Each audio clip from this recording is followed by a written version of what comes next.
this cozy salary, this cozy paycheck, but you can just, if you find value to people, you can really live that life you want. So was that something when you kind of saw your father doing that, where you kind of saw, you know, I want to take control of my future, I don't want to work for someone else, or where did that come from?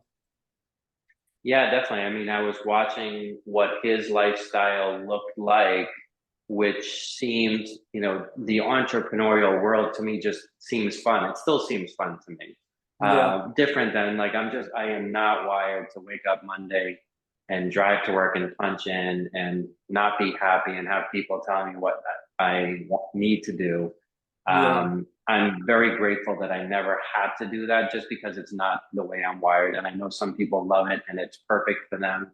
But I did see him like, hey, if you wanted to on a Tuesday afternoon cut out and take me to the fair, we could do that. Or if we wanted to go fishing on a Wednesday morning, we could do that. And yet, my father was a very hardworking entrepreneur, almost workaholic. Some would say maybe workaholic.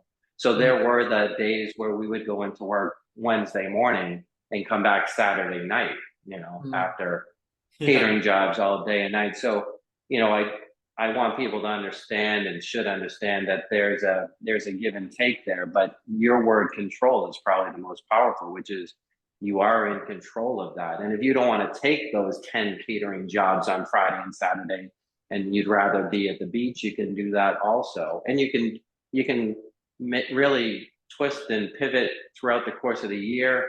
I can Mm. remember when I was in the restaurant industry, there were certain things that I'd be like, hey, this is an off-season project. I'll come back to this when we're slow in July, kind of thing. So you do kind of get in a groove as an entrepreneur. But yeah, your word control is probably the best part of it, which is your schedule is in your hands. Mm. Yeah, it's just so interesting, just the different mindsets, and it's not like there is a right or wrong mindset, but it's just a different mindset, and that's really the point of the podcast, just exploring different perspectives, hearing different opinions, and people that have had success, kind of understanding their journey. And one more question before we're actually now we actually will transition into back where you ended in the restaurant industry, but I think this is really just interesting for someone in their 20s when you are like, in that 18, 19, 20 up until 24 with the 6 restaurants. What's a day in the life look like? Like literally for someone my age that's really curious, like what time are you actually waking up at? What time are you going to bed at? What does that look like? Yeah, I guess over that 6, 7 year period, it changed a tiny bit, but it was a lot of work. It was 7 days a week. It was a minimum of 12 hours a day. There were many 16-hour days there. There were some 38, 48-hour days there where there wasn't sleep in that cycle. It goes back to the young and foolish thing, which is things were moving so quickly for me that I didn't have time to get organized. And what I mean by that is, I was waking up at 4 o'clock in the morning so that I could drive to the first restaurant and help get breakfast started. Because I didn't have a breakfast cook and I'm cracking eggs and that would end. And then I'm going and setting up a function room because I got somebody coming in for a luncheon. And then, the dinner shift would start and I'm running around setting up chafing pans for a cocktail hour.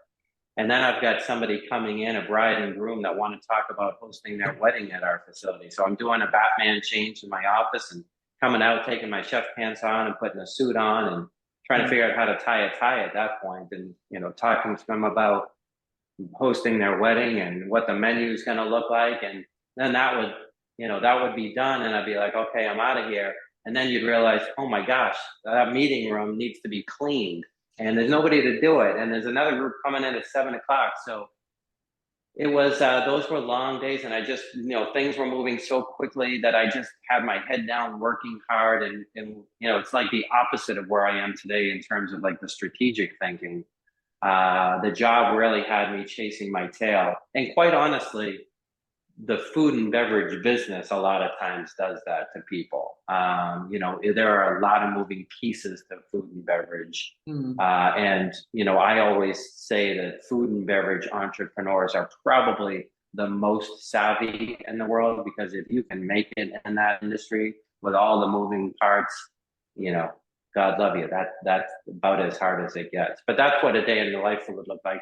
And that was Yeah. back in the days of beepers, Josh. So 16 hours later, I'm driving home and I'd get paged 3 times on my drive home. I'd be like, it'd be easier just to turn around and go back to the hotel or restaurant.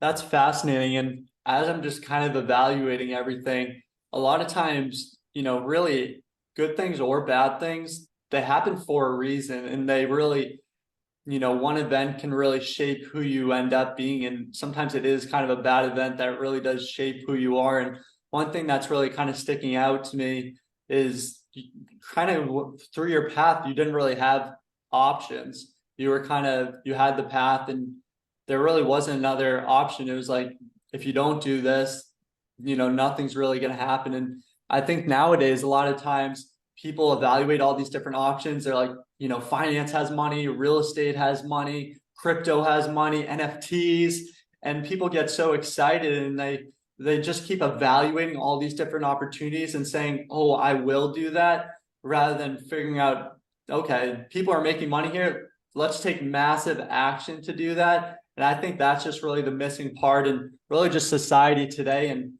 whether you have kind of anxiety, these anxious feelings, it's really just kind of that lack of taking action. Because for me personally, if I'm sitting around watching sports, my mind starts racing about 100 different things.